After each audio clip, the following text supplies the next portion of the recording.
স্মরণাঞ্জলি ভাষা শহীদ দিবস লিখেছেন ডক্টর মোহাম্মদ আলম মিয়া।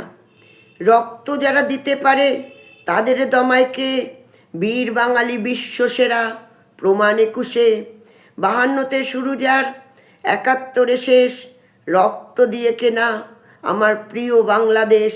বুকের রক্ত তুচ্ছ করি, মায়ের ভাষার গর্ব ভরি, করলো যারা আত্মদান, আজ 21-এ তাদের সরি, সেই ভাষাতেই গাই গান।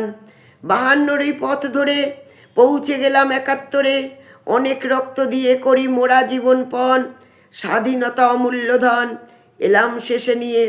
বিশ্বের সংখ্যা নিরিখে 4র্থতম বাংলা ভাষার স্থান, মাতৃভাষাতে পড়ে লিখে জুড়ায় বাংলা ভাষাভাষীর প্রাণ।